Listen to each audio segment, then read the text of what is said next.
अभी अभी में इस वक्त की बड़ी खबर यूपी के चित्रकूट से है, जहां उत्तर प्रदेश पुलिस ने अपहरण और हत्या के आरोपी इरफान को एनकाउंटर में मार गिराया। फिरौती न मिलने पर इरफान ने व्यापारी के बच्चे की हत्या कर दी थी।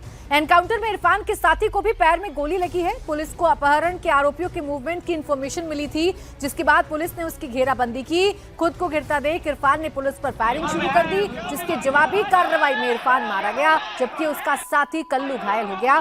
बच्ची की हत्या के बाद इलाके के लोगों ने हाईवे जाम कर खूब हंगामा किया था, जिसके बाद पुलिस ने एक्शन लेते हुए आरोपी को ढेर कर दिया। विशाल प्रताप सिंह हमारे सहयोगी इस वक्त हमारे साथ जुड़ चुके हैं। विशाल, एनकाउंटर तो हो गया, लेकिन चित्रकूट की बात की जाए तो वहां पर अभी किस तरह की तस्वीरें हैं? क्या लोगों को शांत कराया जा सका है? क्या मौके पर पुलिस की तैनाती है?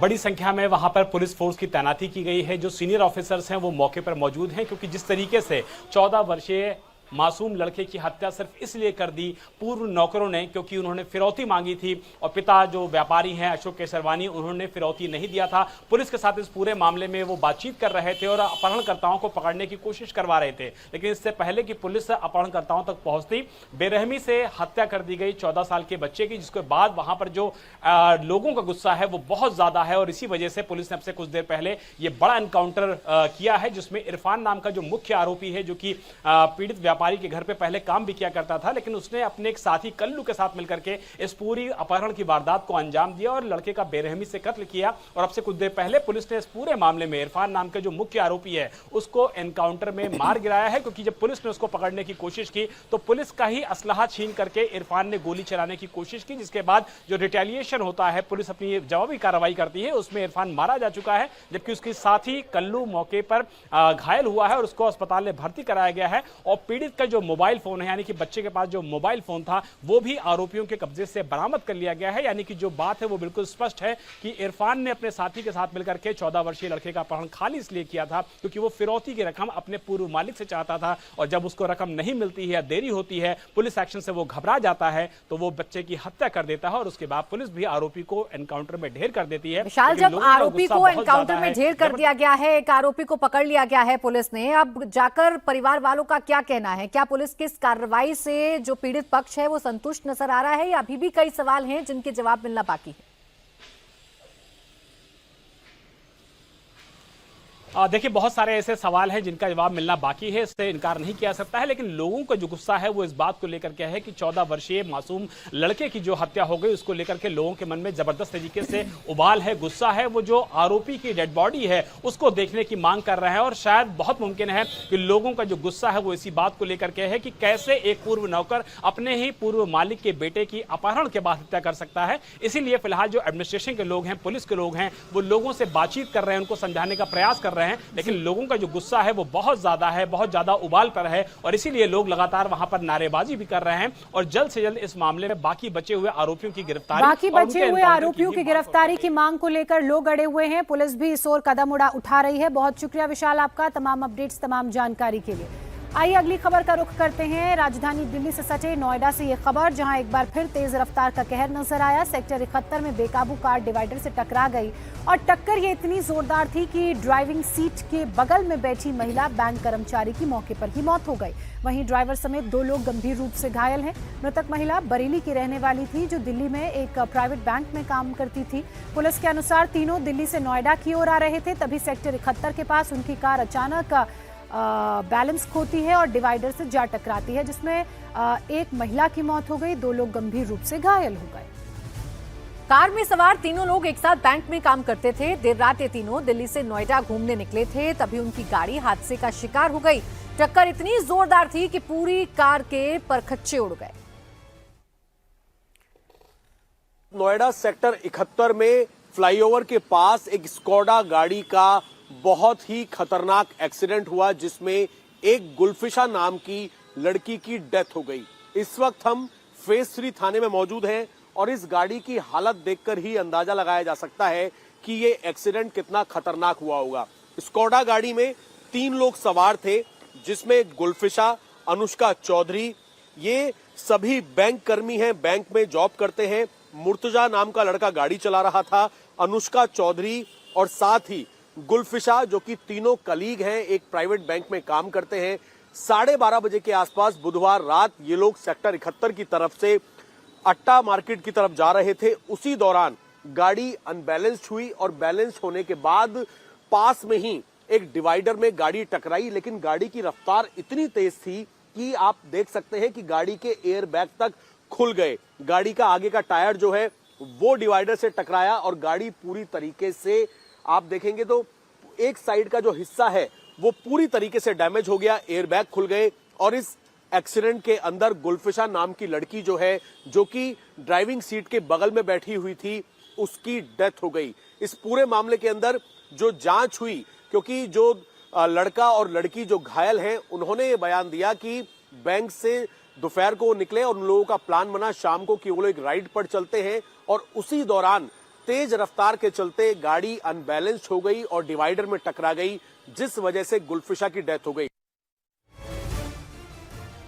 अभय पाराशर मेरे सहयोगी जुड़ गए हैं ज्यादा जानकारी के साथ। अभय, एक बार फिर से तस्वीरों ने बता दिया कि रफ्तार का कहर कैसे जिंदगियों पर भारी पड़ सकता है। क्या अपडेट है आपके पास?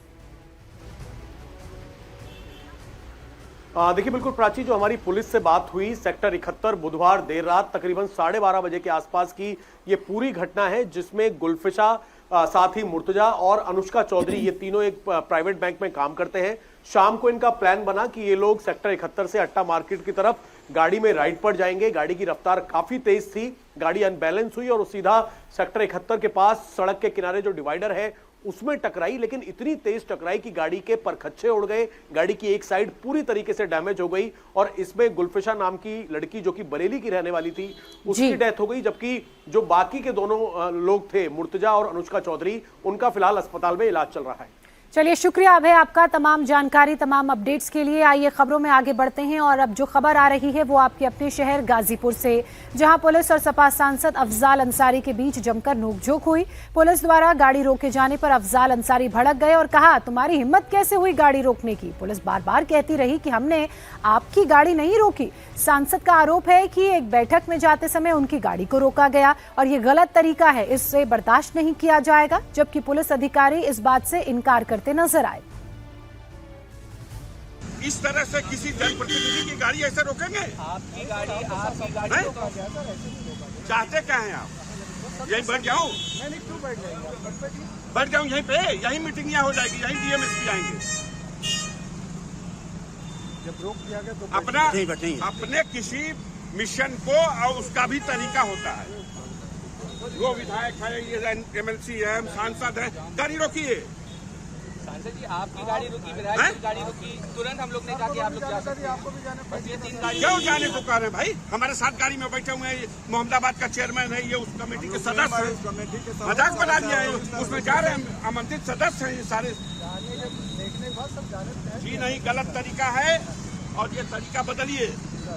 हाँ, ये सहन नहीं किया जाएगा, ये प्रिविलेज है। आप विशेषाधिकार का हनन कर रहे हैं हमारे, आप दुर्व्यवहार कर रहे हैं और आप इस तरह से प्रोटोकॉल को दरकिनार करेंगे तो अच्छी बात नहीं है। इस तरह से किसी की गाड़ी ऐसे रोकेंगे? आपकी गाड़ी चाहते क्या हैं आप? यहीं बैठ जाऊं? बैठ जाऊं यहीं पे? यहीं मीटिंग यहाँ हो जाएगी, यहीं डीएमएसपी आएंगे। और अब खबर मध्य प्रदेश की राजधानी भोपाल से, जहां राजीव गांधी प्रौद्योगिकी यूनिवर्सिटी की छात्रा ने आत्महत्या कर ली है। हॉस्टल की महिला स्टाफ से बहस के बाद छात्रा ने कदम उठाया। छात्रा ने दुपट्टे से फंदा बनाकर फांसी लगाकर अपनी जान दे दी। बीटेक फर्स्ट ईयर में पढ़ने वाली छात्रा से कोई सुसाइड नोट नहीं मिला है। फिलहाल पुलिस की टीम कॉलेज के दूसरे स्टूडेंट से पूछताछ मामले की जांच में जुटी है। मृतक छात्रा धार जिले की रहने वाली थी, जो भोपाल से BTech computer science and business system की पढ़ाई कर रही थी। छात्रा कॉलेज कैंपस में ही बने गर्ल्स हॉस्टल में रहती थी। इसी बीच एक खबर पश्चिम बंगाल के आसनसोल से भी आ रही है। यहां भयानक हादसा हुआ। रेलवे फाटक पर खड़े एक ट्रक को ट्रेन ने टक्कर मार दी। गनीमत रही कि इस दौरान ट्रक पलटा नहीं तो बड़ा हादसा हो सकता था। जानकारी के मुताबिक चावल से भरा ये ट्रक रेलवे ट्रैक पार करने की कोशिश में था। ट्रैफिक ज्यादा होने के कारण ट्रेन को सिग्नल नहीं मिला। इसके बावजूद गोंडा आसनसोल एक्सप्रेस आ गई और फाटक पर ट्रक से टकरा गई। टक्कर कितनी तेज थी वो इन तस्वीरों में, इस वीडियो में आप देख सकते हैं कि आसपास तक अफरा तफरी का माहौल मच गया। ट्रेन और ट्रक की टक्कर के दौरान ट्रक की चपेट में 2 बाइकें आ गई। गनीमत इस बात की रही कि बाइक सवार मौके से किसी तरह भाग गए और अपनी जान बचा ली, बाइक से कूद गए। इस घटना में किसी के हताहत होने की खबर नहीं है, लेकिन अगर ट्रक पलटता तो एक बड़ा हादसा हो सकता था।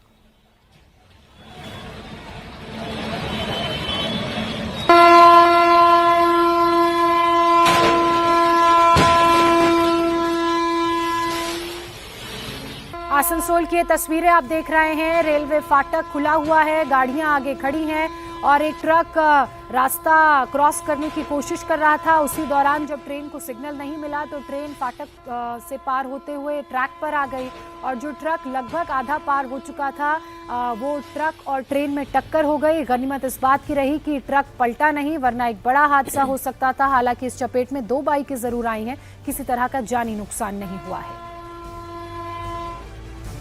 और अब खबर यूपी के जौनपुर से आ रही है, जहां किसान यूनियन के प्रदर्शन के दौरान बवाल हो गया। डीएम दफ्तर के बाहर महिला ने किसान नेता को दौड़ाकर चप्पलों से पीटा।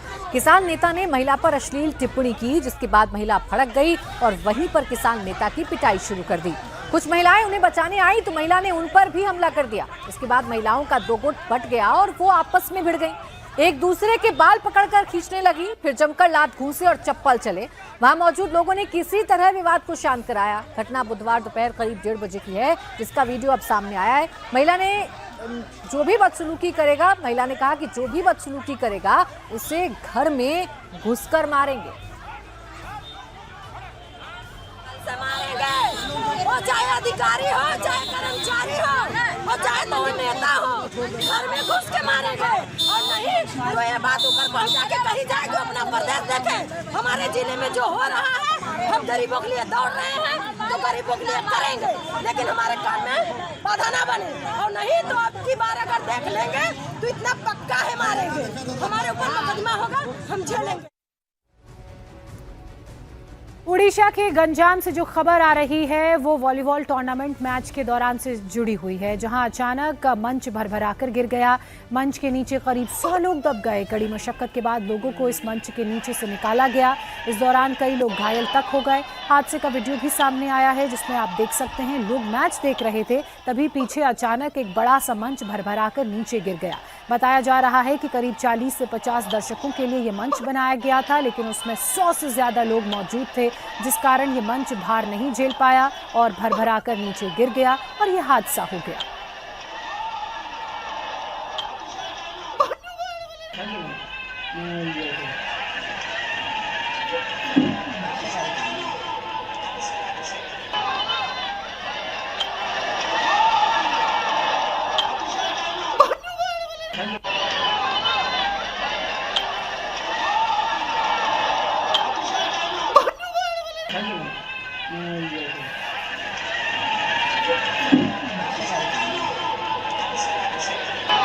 गंजाम की तस्वीरें आपके सामने। यहाँ पर एक वॉलीबॉल टूर्नामेंट चल रहा था, दोनों टीमों के खिलाड़ी कोर्ट में खेल रहे थे और पीछे एक बड़ा सा मंच इसलिए भरभरा कर गिर गया क्योंकि उसमें कैपेसिटी से ज्यादा लोग आकर बैठ गए।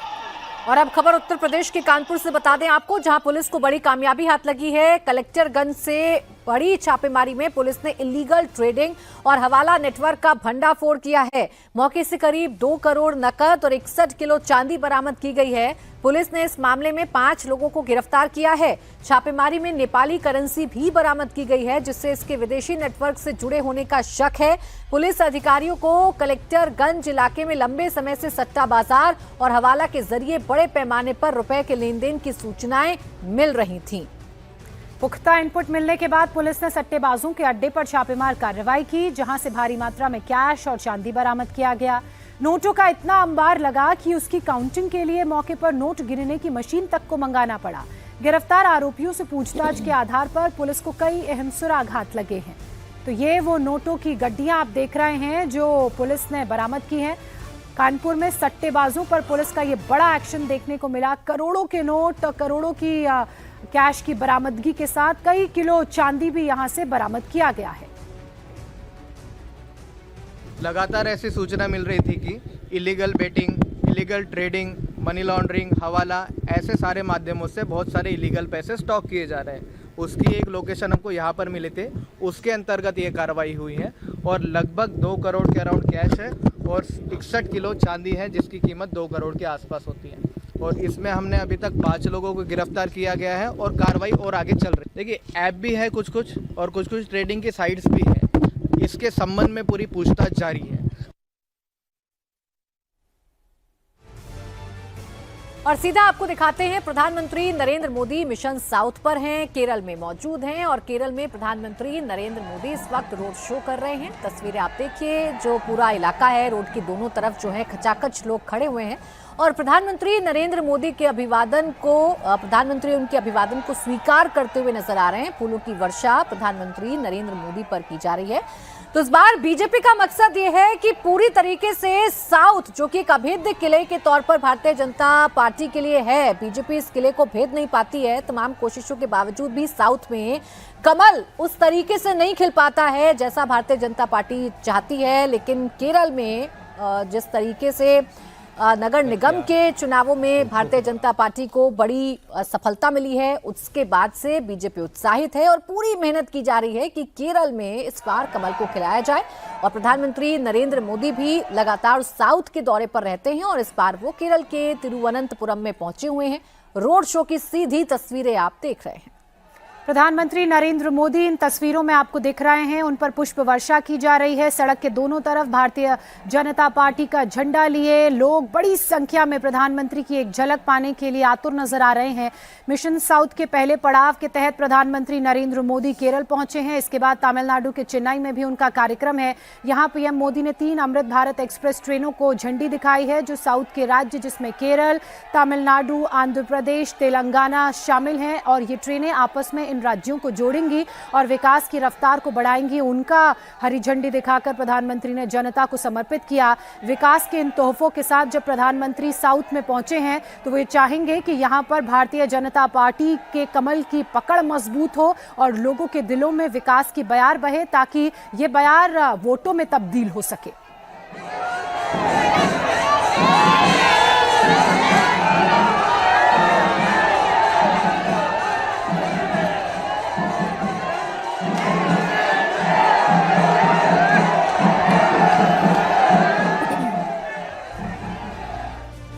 और अब बड़ी खबर बिहार के पूर्णिया से आ रही है, जहां अतिक्रमण हटाने पहुंची टीम और स्थानीय लोगों के बीच जमकर झड़प हो गई। इस दौरान वीडियो बना रही पूर्व पार्षद की बेटी और सीओ के साथ हाथापाई हो गई। इस पूरे मामले को लेकर सीओ ने पूर्व पार्षद की बेटी पर मुकदमा दर्ज कराया है। हाथापाई का वीडियो सोशल मीडिया पर जमकर वायरल हो रहा है। तस्वीरें भी आपके सामने हैं। लड़की वीडियो बना रही थी। इसी बात को लेकर सीओ साहब ने मोबाइल छीनने की कोशिश की और यहीं से मामला बिगड़ गया। सीओ का कहना है कि उनकी तरफ से कोई हाथापाई नहीं की गई, जबकि लड़की का आरोप है कि सीओ ने हाथापाई की। उनका कसूर सिर्फ इतना था कि वो वीडियो बना रहे थे। पुलिस केस दर्ज कर पूरे मामले की जांच कर रही है।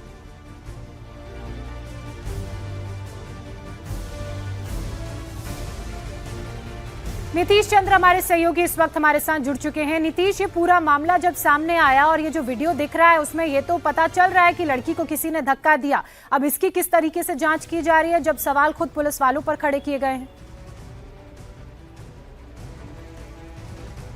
देखिए, पूर्णिया में एक कॉलेज की जमीन जो थी उसकी घेराबंदी के लिए वहाँ अंचलाधिकारी गए थे, लेकिन वहाँ आसपास के जो कुछ लोग थे जिसमें एक महिला भी थी, उसका ये कहना था कि रास्ते के तौर पर कोर्ट ने उनको ये जगह दी है, इसलिए उनकी बात भी सुनी जाए। महिला सिर्फ ये अंचलाधिकारी से कह रही थी, सीओ से कह रही थी कि उसकी बात सुनी जाए। और जब कोई रिप्लाई नहीं आ रहा था तो उस महिला ने वीडियो बनाना शुरू कर दिया मोबाइल से, और इसी बात से सीओ साहब काफ़ी गुस्सा हो गए। और वीडियो में साफ तौर पर दिख रहा है कि उन्होंने महिला को एक थप्पड़ मारा और उसके बाद जाहिर है हंगामा मच गया, लोगों ने विरोध किया। बाद में पुलिस की तरफ से कार्रवाई की बात भी कही गई है, सरकारी काम में बाधा देने का आरोप लगाया गया है। लेकिन महिला का कहना है कि शुरुआत सीओ की तरफ से हुई, चूंकि सिर्फ वो दूरी से वीडियो बना रही थी और उसको थप्पड़ मारा गया था। तो फिलहाल इस मामले में दर्ज कर ली गई है एफआईआर और अभी जांच जारी है। शुक्रिया आपका नीतीश, तमाम जानकारी के लिए। बसंत पंचमी पर मौसम ने जबरदस्त करवट ली है। उत्तर भारत के पहाड़ी इलाकों में जहां जबरदस्त बर्फबारी का दौर जारी है, तो वहीं मैदानी इलाकों में कल रात से ही बारिश भी हो रही है। कुछ इलाकों में आज सुबह से बारिश शुरू हुई। दिल्ली एनसीआर समेत पंजाब, हरियाणा और उत्तर प्रदेश के ज्यादातर इलाकों में बारिश हो रही है। इसका असर तापमान पर भी पड़ा है। मौसम विभाग ने उत्तरी भारत में एक तेज पश्चिमी विक्षोभ की वजह से बड़े मौसमी बदलाव की चेतावनी पहले से जारी कर दी थी, अब उसी चेतावनी का असर भी दिख रहा है। आज 9 राज्यों में भारी बारिश, ओले गिरने और गरज चमक के साथ आंधी की चेतावनी भी जारी की गई है। कई जगहों पर हवा की रफ्तार 40 से 65 किलोमीटर प्रति घंटा रहने की भी बात मौसम विभाग की तरफ से कही गई है।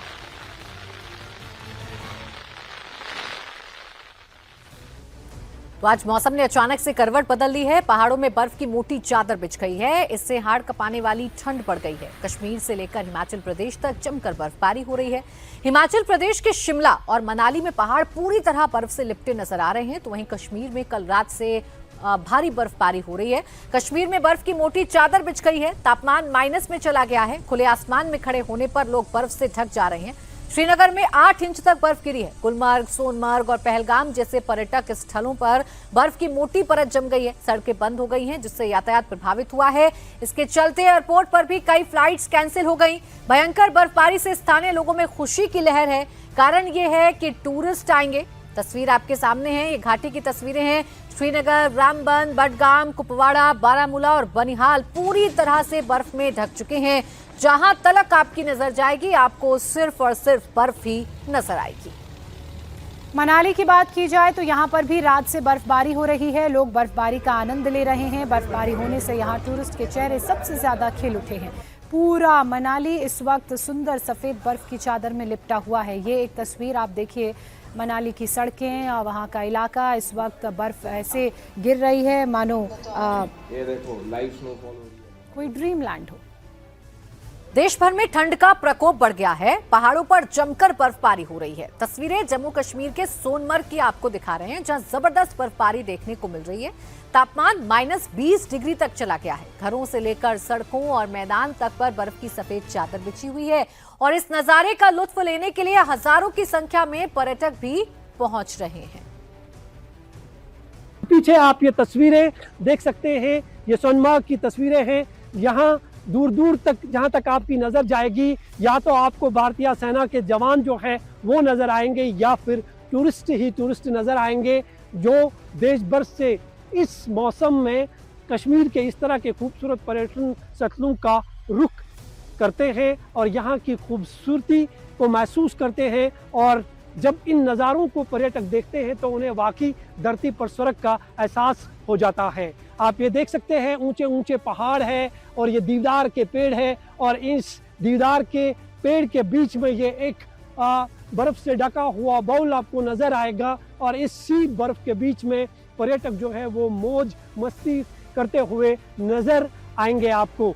इस तरह की तस्वीर जो है कश्मीर में इस मौसम में हर जगह पर देखने को मिलती है, लेकिन कुछ जगहें ऐसी है जिनमें गुलमर्ग, सोनमर्ग और पहलगाम, जो विंटर्स के लिए सबसे खूबसूरत टूरिस्ट डेस्टिनेशंस माने जाते हैं, वहां पर पर्यटकों का तांता बंधा हुआ है।